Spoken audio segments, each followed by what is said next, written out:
riescono a stare uniti, riescono a stare insieme per lunghi, lunghi, lunghi tempi. Lunghi, lunghi, lunghi, lunghi tempi, in questo caso particolarmente lunghi. Adesso non so se... Longus, aspetta. Adesso. Forse devo passare... Should I speak English now? Back from the beginning? Because there are people who don't understand English. Poi la facciamo anche in sardo, dopo però.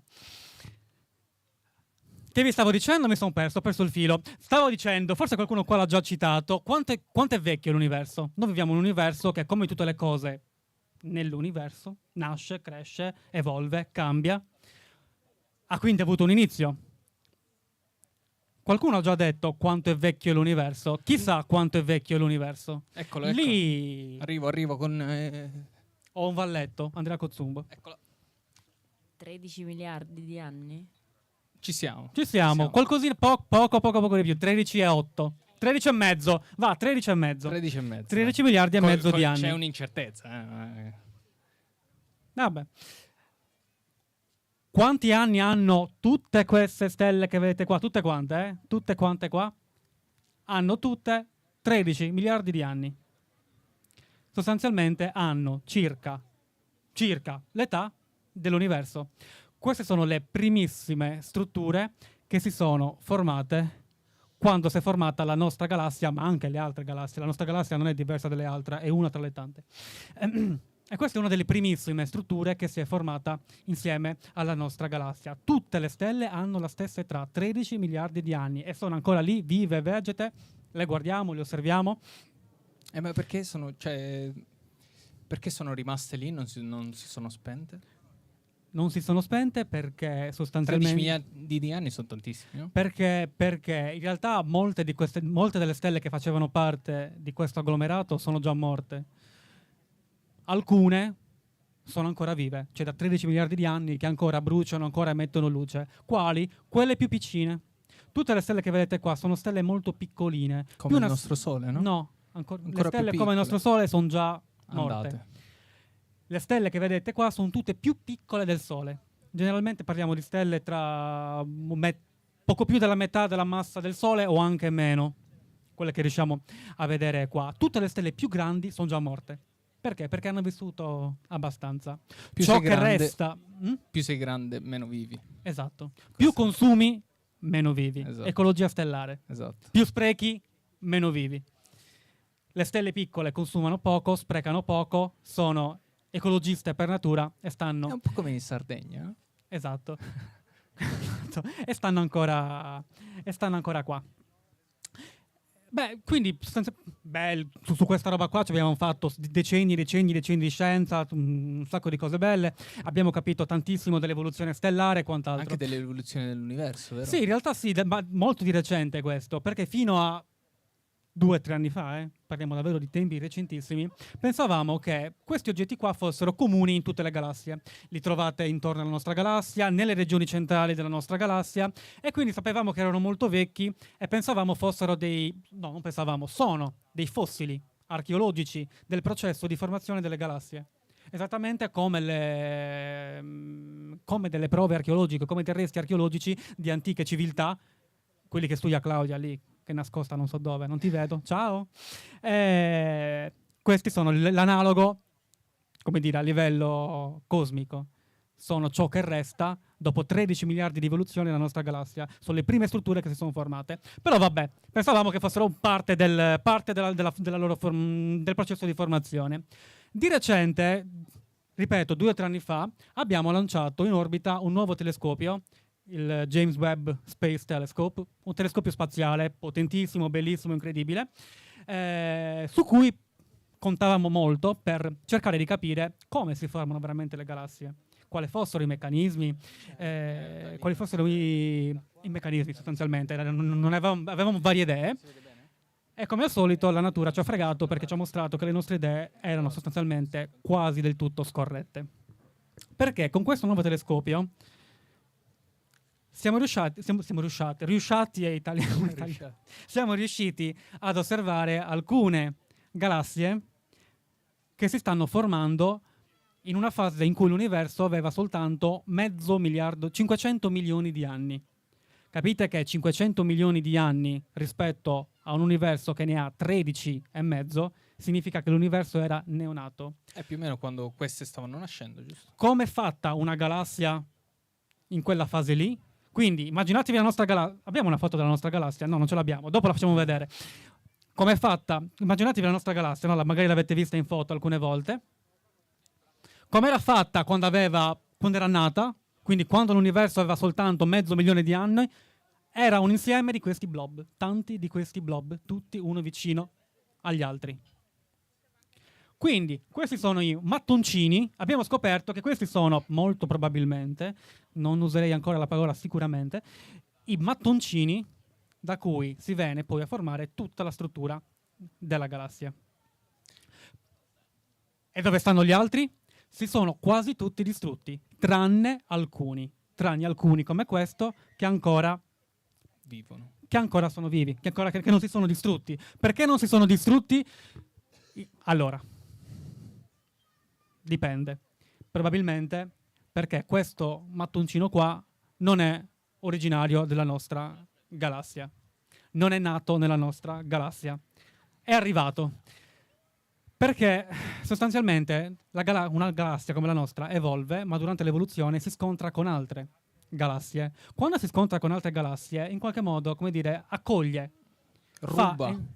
Cosa? Ruba del materiale. Mi piace più il termine accoglie. Va bene, Accoglie stelle e ammassi da altre galassie che diventano parte della nostra stessa galassia. Questo è un ammasso immigrato sostanzialmente che ormai vive nella nostra galassia da 10 miliardi di anni circa, che è stato cresciuto circa 10 miliardi di anni fa. Quelli che si sono formati, probabilmente non tutti, ma la maggior parte di quelli che sono formati nella nostra galassia si trovano adesso nel centro galattico, che però non possiamo vedere perché per vederlo dovremo andare nell'emisfero sud. E quindi non lo possiamo... Facciamo un applauso a Mario. Non lo possiamo vedere. Incredibile. Cioè, ragazzi, abbiamo un ricercatore, professore dell'Università di Bologna che ci spiega esattamente quello di cui lui è esperto. Incredibile. E posso dire incredibile, poi possiamo parlare. Incredibile, dai. Sì, dimmi. Perché io dal lato invece di quello che faccio io nella vita, la cosmologia, mi piace pensare a questi oggetti come degli orologi. Questi oggetti, come dice Mario, ci dicono, per come sappiamo, l'evoluzione stellare è avvenuta e avviene in tutte le stelle che abbiamo studiato, che vediamo nel cielo. Sappiamo che evolvono in un certo modo e sappiamo anche datarle, e questo è il motivo per cui sappiamo che queste hanno circa 13 miliardi di anni. 13 è qualcosa, 13 e 5, giusto? Questo, 13. 13. Ce ne sono altri che sono un po' più vecchi e ci hanno detto il fatto che questi hanno 13,5 miliardi di anni, ci dicono che l'universo ha almeno 13,5 miliardi di anni, perché altrimenti non ci sarebbe stato niente in cui evolvere queste stelle. Il problema negli anni 90, negli anni 80 del Novecento era che noi non sapevamo, anzi noi pensavamo che l'universo fosse molto molto più vecchio, molto più, 14 e qualcosa miliardi di anni, che sembra niente, ma sono miliardi di anni di differenza. Perché? Allora, com'è possibile? Scusate, molto più giovane, ho detto il contrario, molto più giovane, quindi sotto i 13,5 miliardi di anni. E com'è possibile che in un universo più giovane delle cose che ha all'interno si possano sviluppare queste cose? Se l'universo è più giovane di come ci sembra. Quindi pensate a un universo di 12 miliardi di anni, vediamo nel cielo qualcosa che ha 13,5 miliardi di anni e diciamo, ma com'è possibile? Sono nati prima del nostro universo? Il problema è che noi stimiamo l'età dell'universo con i nostri modelli, i modelli cosmologici, e il modello cosmologico che usavamo all'epoca era sbagliato. E quindi quando abbiamo introdotto quella cosa che Riccardo prima diceva essere l'energia oscura, il conto degli anni dell'universo è cambiato, è diventato 13,8 miliardi di anni, e quindi siamo riusciti a capire che questi eventi sono in accordo con i nostri modelli.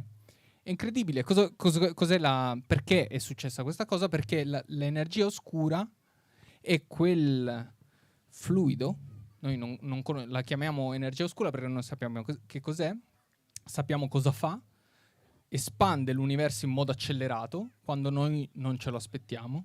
Il nostro universo è tipo un pezzo di...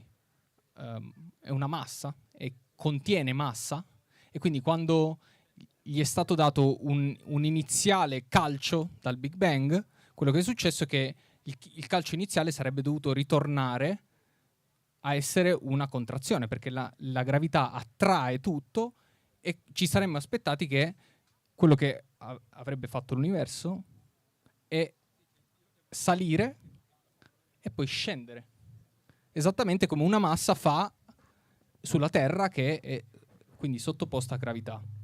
Questa cosa non sta succedendo. L'energia oscura ci dice che questa massa è stata buttata nell'universo, quindi tutto l'universo è stato espanso e quindi è salito, e poi a un certo punto, prima di tornare in giù, ha iniziato a riaccelerare e continua a accelerare. Che cosa lo fa accelerare non lo sappiamo, ma sappiamo che è lì per questi oggetti, perché il modello che tiene in conto di questa energia oscura che fa accelerare l'universo in modo più di quanto ci aspettavamo senza l'energia oscura, spiega che questi oggetti sono possibili. Ho detto tutto giusto. Sì, bravo, promosso, 30, bravo. Poi verbalizziamo. Però io sono un po' di parte, perché appunto a me piace questa parte della descrizione. Ognuno di questi oggetti ha una storia diversa e si può prendere da direzioni diverse. Volevo raccontarvi altre due cose, ma anziché raccontarvi altre due cose, preferisco interpellarmi a voi. Avete domande, curiosità? Sì. Io ho un che... microfono, qua c'è un ragazzo con la mano alzata, quindi... Per agganciarmi a quello che stavate raccontando adesso, ai buchi neri di cui parlavate invece prima, un'altra cosa di cui ho letto che le recenti immagini del James Webb hanno abbastanza rivoluzionato è il fatto che abbiamo visto, correggetemi se mi ricordo male, dei buchi neri supermassicci estremamente antichi, molto più antichi del tempo che pensavamo fosse necessario per formarli, cosa che non sappiamo neanche esattamente come si formino, e quindi anche questo, cioè, stanno iniziando ad esserci tanti, diciamo, piccoli mattoncini che stanno mettendo in crisi anche questo modello cosmologico. No, cioè sì, ma sono di parte, la mia risposta è di parte perché è quello su cui lavoro. Sì, cioè sapevamo già che nell'universo primordiale c'erano dei buchi neri molto massicci. Vi metto la foto di la cosa più simile a un buco nero, cioè il centro della galassia di Andromeda, che al centro ha un buco nero. Sì, al centro della nostra galassia, ma anche al centro di questa galassia qua, Andromeda, c'è un buco nero supermassiccio. Che vuol dire buco nero supermassiccio? Milioni, anche miliardi alle volte di masse solari. Bello. Che cos'è un buco nero? Chi sa cos'è un buco nero? La cosa più semplice, la definizione più semplice di buco nero. Cos'è? Vai, risposte, lo stampugneddu. Non siete all'interrogazione, quindi potete dire tutte le scemenze che volete. Sì. Io raccolgo dal pubblico, così non so chi ha detto niente. Peggio dei miei studenti non potete fare, tranquilli, quindi. Vai. Un ammasso di energia potenziale. No, salutiamo che ci seguono. Ci vediamo a settembre. Qua qualcuno ha detto un ammasso di energia potenziale. Sì, in un certo senso è vero. Però non è la definizione più semplice che darei di buco nero. Buco nero è una stella morta. Esatto, È una stella morta. È ciò che rimane dell'evoluzione, dalla morte di una stella molto massiccia. Molto più massiccia del nostro Sole. Parliamo di stelle che hanno più di 10, di 20, anche 30 masse solari. Però de facto è una stella morta. Ciò che rimane di una stella morta è un nucleo estremamente massiccio, estremamente compatto, talmente compatto che la sua energia potenziale, se vogliamo, è talmente forte da non lasciar fuggire neanche la luce. Motivo per cui è nero, perché se la luce non fugge e arriva fino a noi non vediamo niente e quindi ci appare nero. C'è un orizzonte oltre al quale la luce non può scappare, si chiama orizzonte degli eventi. Esatto. Qual è il problema? Che noi conosciamo più o meno l'evoluzione stellare e sappiamo che le stelle ci fanno dei buchi neri di 5, 10, 20, 30, 40 masse solari, 50 volte la massa del Sole, al massimo. Da 50 a 1 milione, 1 miliardo ce ne passa. C'è proprio un ponte non costruito E tra soprattutto, due famiglie di uno può buchi dire, neri. vabbè, tu ti prendi il tuo buco nero da 50 masse solari, gli fai mangiare tanta materia, prima o poi ci arriva a 1 milione. Ma quanto tempo ci vuole? Ci vuole tantissimo tempo. O altri buchi neri, no? Esatto. Però se tu già il buco nero di 1 milione di masse solari me lo osservi nell'universo primordiale, il tempo non l'hai avuto. Chiaro? Non c'è tempo. Si deve essere formato molto, molto in fretta. Come fai?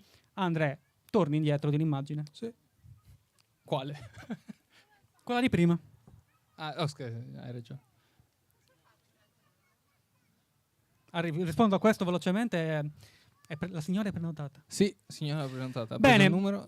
Qua dentro le densità, cioè il numero di stelle per centimetro cubo, per metro cubo, il numero di stelle, diciamo, in una certa regione di spazio è talmente alta che le stelle durante la loro vita interagiscono continuamente. Che vuol dire che interagiscono? Che si scontrano continuamente. Le stelle che vedete qua nascono, vivono, muoiono per i fatti loro, Isolate. bene o male. Queste stelle qua, durante la loro vita, continuamente interagiscono, si colpiscono, si fondono, si disturbano a vicenda. Queste stelle qua, non queste, quelle che c'erano prima, quando sono morte, sono diventati buchi neri.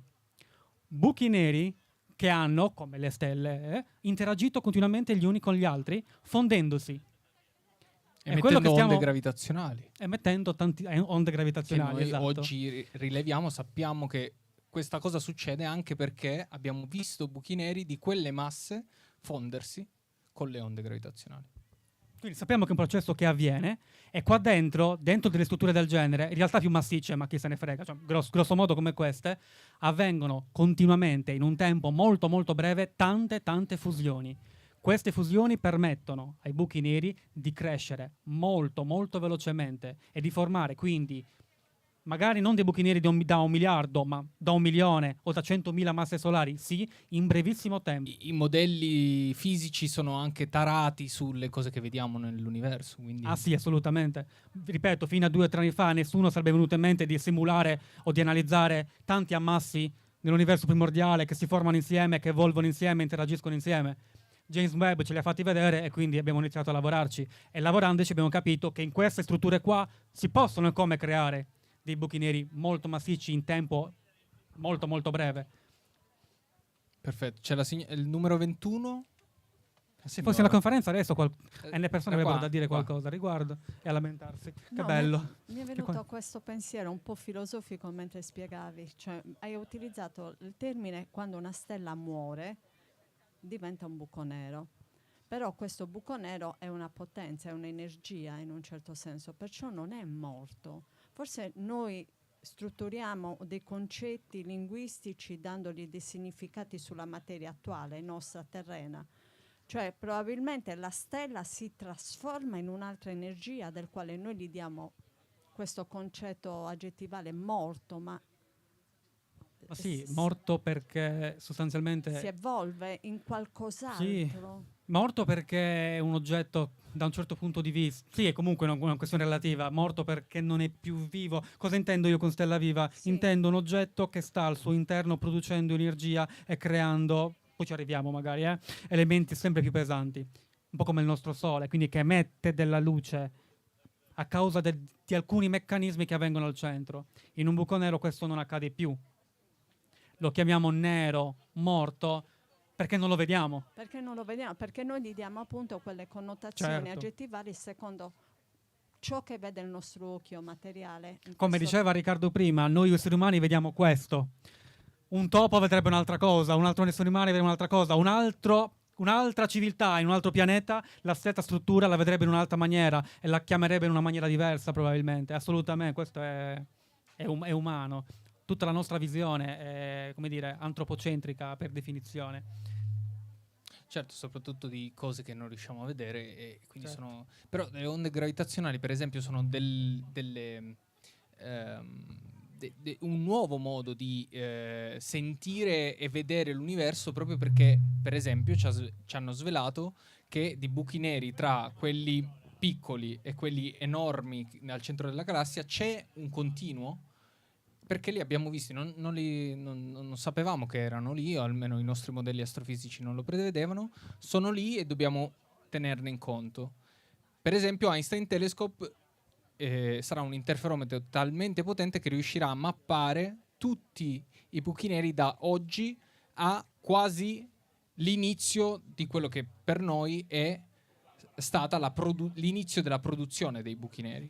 Posso farti però... Sì. Cioè, chissà cos'è un'onda gravitazionale.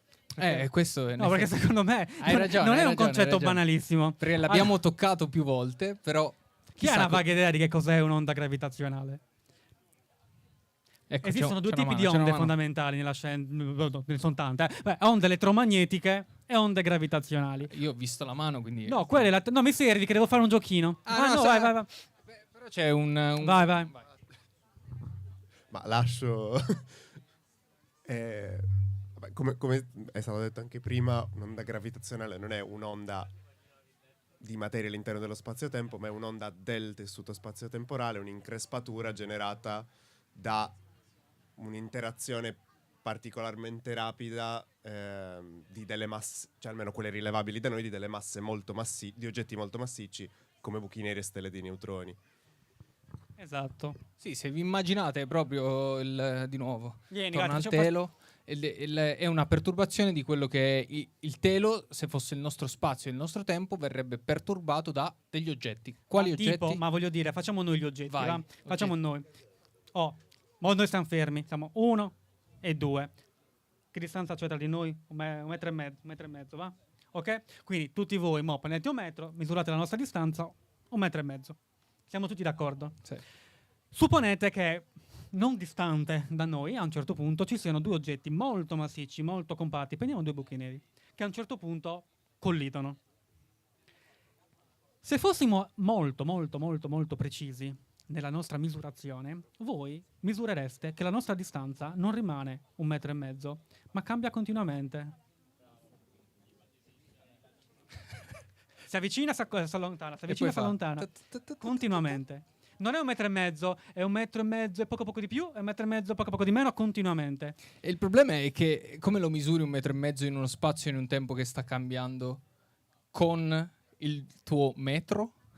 Cioè, se io misuro la distanza tra due oggetti con un metro che è un oggetto che sta cambiando con lo spazio e il tempo, troverò sempre la stessa misura. La fregatura è che anche il metro si allunga e si accorcia, come tutti noi, come la distanza tra me e la signora, tra me e qualsiasi cosa torna a noi. Quindi come ne usciamo? Ne siamo usciti con un metodo ingegnoso ma anche molto semplice. Prego. Sì, con gli interferometri, esattamente quelli di cui parlavamo prima, che sono conosciuti dai tempi di Einstein, da 100 anni fa, più di 100 anni fa. Che cosa sono gli interferometri? Sono dei fasci laser che... Ah, hai visto quando serve il laser? Allora, se Mario è uno specchio, io punto un fascio laser e invece di stare lì rimbalza verso di me e ritorna dove ero io. La stessa cosa la faccio da un'altra parte, quindi contro la signora, adesso non lo faccio, e il fascio laser ritorna verso di me. Gli interferometri sono esattamente questo. LIGO, Virgo, quelli che abbiamo già costruito e che vedono le onde gravitazionali sono questo. Lo fanno per un laser che è molto potente ed è lungo 3 o 4 km. Virgo è 3 km, LIGO negli Stati Uniti è 4 km, quindi è un fascio molto dritto. La cosa fondamentale è che queste increspature dello spazio-tempo, dovute a varie cose che succedono nell'universo, sono molto molto piccole. Quindi il modo per misurarle è vedere che questa variazione tra il laser che colpisce la signora e quello che colpisce Mario cambiano come noi cambiavamo movimento. Perché? Perché il laser ci mette un po' di più nella direzione in cui l'onda passa e un po' di meno nella direzione in cui l'onda comprime lo spazio-tempo. E quindi noi quello che vediamo nella zona in cui il laser viene sparato e si ricompone è un cosiddetto pattern di interferenza, cioè quando non passano onde gravitazionali vediamo niente. Quando passa un'onda gravitazionale vediamo una luce che varia e varia nel tempo e fa questa cosa. Boop. Perché? Perché è reduce, quel segnale di luce è reduce da due buchi neri che spiraleggiavano e poi si sono avvicinati e si sono fusi. Questo si chiama CHIRP perché nel nostro gli scienziati sono un po' veramente poco originali. Siamo in grado di misurare queste piccole variazioni di distanza. Sì, però il CHIRP perché gli uccelli fanno questo rumore e quindi cambiano eh sì, è così. E quindi è poco originale. Ma mo che guardiamo? Mo che guardiamo? Ah, ok. Ah, eccolo.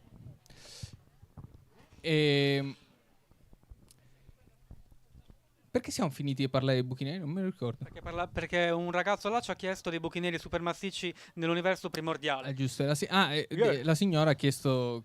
Ha detto, Se avete altre domande, voi sbraitate. Ecco, bravi, alzate la mano. Ce n'è una là. Questo è il momento in cui i laser si ricompongono. Vedete quando i laser sono in fase ci danno una cresta e una cresta e una valle che si sommano a zero. Quando invece l'onda gravitazionale passa, un po' più avanti. Chi è questo signore? Quando passa un'onda gravitazionale, allora, questo è veramente esagerato, quello che succede. La variazione di questa cosa contro gli specchi, cioè gli specchi si muovono di una parte in 1 miliardo della distanza tra un elettrone e un protone in un atomo. Cioè gli atomi sono piccolissimi. Una parte in 1 miliardo, in un miliardo è veramente piccola. E quello che succede è che questo strumento è talmente preciso che riesce a vedere un segnale luminoso che varia nel tempo. Quel che vi dicevo prima. Lì c'è una domanda. Chi? Ah, eccolo.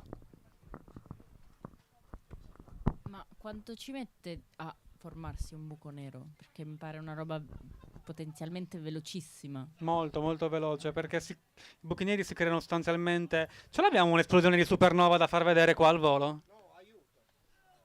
Così, non ce l'hai una qua, un attimo? Ricky, esplodimi una supernova veloce. Supernova. In realtà brevissimo, perché... Ecco, beh, così anche uno short va benissimo. Pam, vede. Allora, quello che stai vedendo sostanzialmente è una rappresentazione puramente artistica dell'esplosione di supernova. Perfetto, quella del granchio va bene. Quell'altro. Va bene anche questa, dai. Questa è quella che ha fatto vedere Riccardo prima. Questa è una stella che muore tramite un'esplosione che si chiama esplosione di supernova. Ciò che rimane è un'esplosione vera e propria, avviene su tempi scala di un'esplosione. Boom, fine. Ciò che rimane all'interno, come in questo caso non è manco un buco nero, ma vabbè, immaginate, è questo residuo chiamato buco nero. Sta roba qua si forma soltanto nelle stelle più massicce. 20, quelle più massicce, 30, come dicevamo prima. Quelle più massicce durano? Meno. Esatto. Quelle più massicce consumano più materiale, quindi vivono molto meno. Possono vivere anche solo, tra virgolette, 10.000, 20.000, 50.000, al massimo 100.000 anni, che può sembrare tanto, ma in confronto alla vita delle altre stelle, vuoi anche del Sole, che ne ha 5 miliardi, è molto poco. Quindi sì, sono stelle che bruciano subito tutto il carburante, esplodono e lasciano questo buco nero in tempi brevissimi.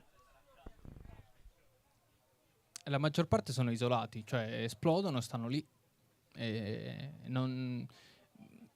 Allora, la maggior parte di quelli che esplodono in stelle isolate, poi come diceva Mario prima, le stelle sono sempre accompagnate da qualcosa e quindi è possibile, ecco perché i merger, cioè le fusioni di buchi neri, che sono quelle che vediamo e sentiamo con le onde gravitazionali, sono così frequenti, in realtà, più frequenti di come ce le aspettavamo, perché le stelle nascono, muoiono in compagnia, soprattutto quelle più pesanti, e poi spiraleggiano in Vedete qua, questa è un'immagine reale di un pezzo di una galassia in cui a un certo punto è esplosa una supernova.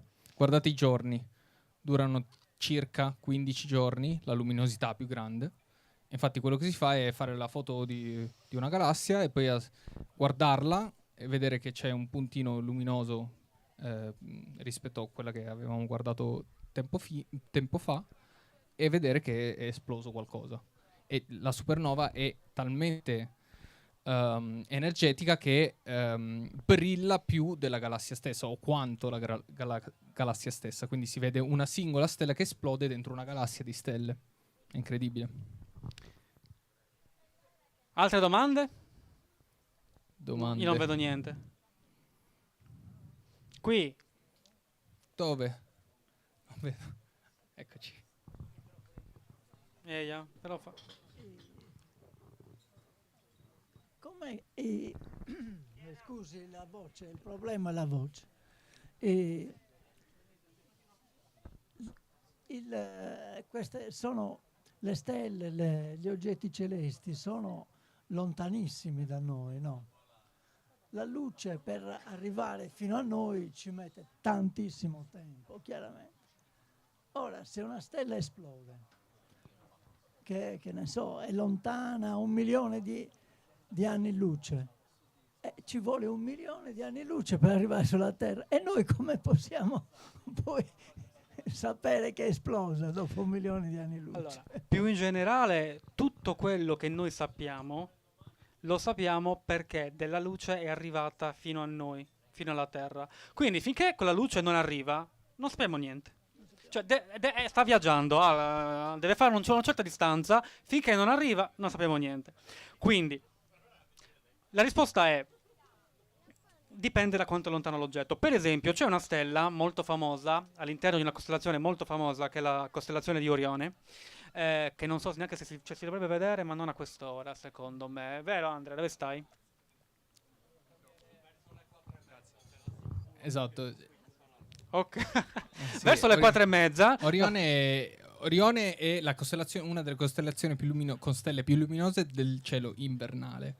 E quindi, Invernale, basta. quindi ecco, sì, è buonanotte. vero, fra Sì. qualche ora, 4, 5, forse prima. Se vuole trattenersi, a un certo punto ne vedrà vediamo. Orione. All'interno della costellazione di Orione c'è una stella molto brillante, molto brillante, è la punta in alto a sinistra, che si riconosce perché è molto rossa.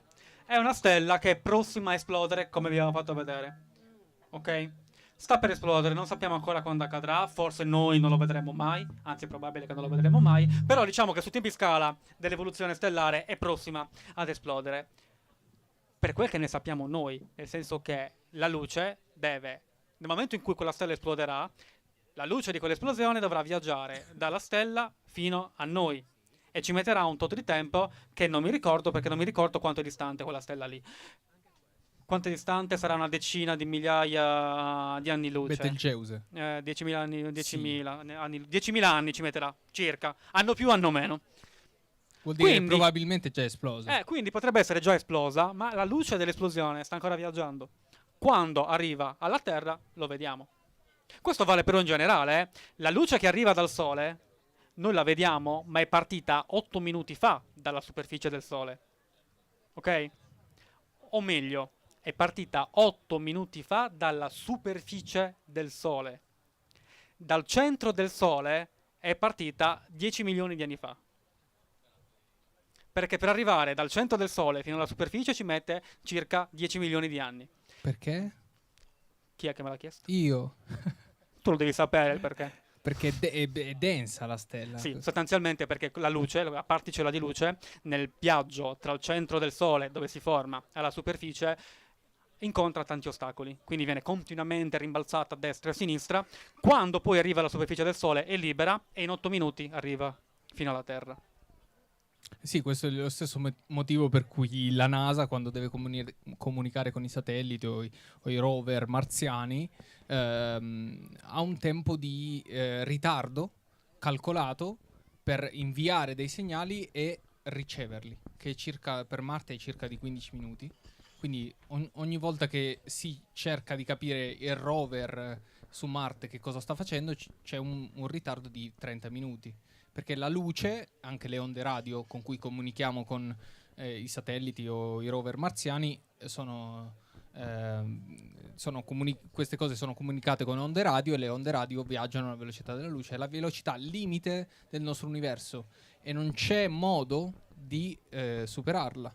È una cosa fondamentale del motivo per cui le stelle sono lì dove sono, perché è il fondamento della relatività di Einstein, la teoria con cui noi descriviamo tutti gli oggetti massicci e la gravità. No, niente, bravo. Ok, a posto. No, volevo una cosa in mente. Se avete, interrompete pure, se volete chiedere altro. Sì, domande. C'è la zona dietro Se che no è silenziosa è poco- lì. Ma c'è anche un capannello lì in fondo che non fa domande. loro stanno aspettando di vedere cose al Ma telescopio. Saturno si vede o è ancora presto? Saturno, non lo so, da qua si vede? Intervistiamo i nostri... Sì, si dovrebbe cominciare a vedere. Sì, perché lo vedo da qua sopra l'ombrellone e quindi forse possiamo anche puntarlo col prova telescopione. Vediamo se lo si vede di qua. E dai, vediamo. Comunque chi vuole può vederlo dall'altro telescopio che è sulla passerella. Prova. Sì, c'è un ombrellone in mezzo purtroppo. È un no. fenomeno astrofisico molto raro, ma può capitare. L'ombrellone. No, ma dovremmo... quello là. Sì. No, non dovrebbe. No.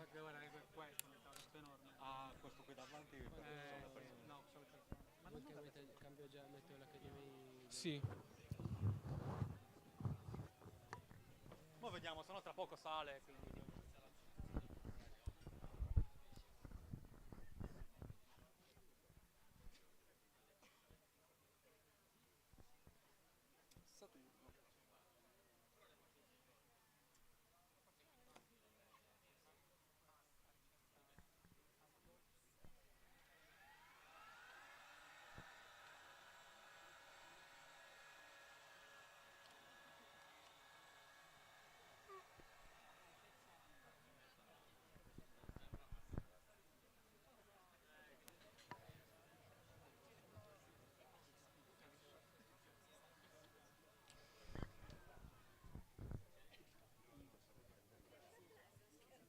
Eccolo lì, guardatelo. Adesso lo centriamo un po' e lo ingrandiamo con i nostri potenti mezzi.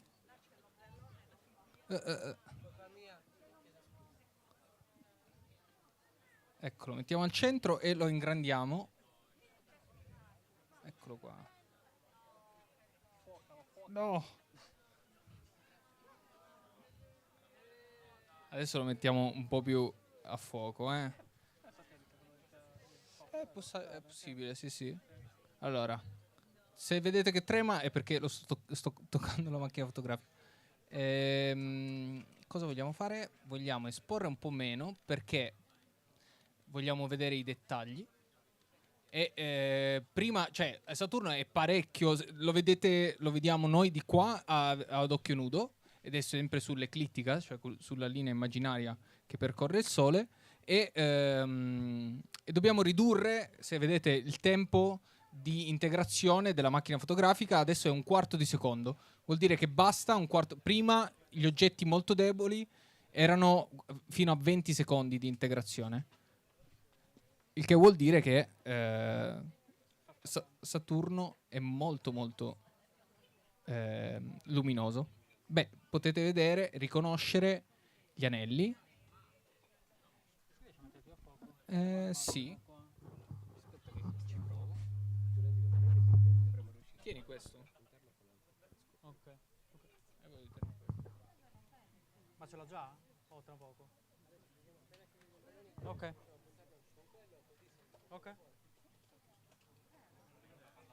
Sì, è un satellite così che... O no? È un po' fermo. No, è troppo fermo rispetto a Saturno. No, è ancora lì, quindi no, credo sia.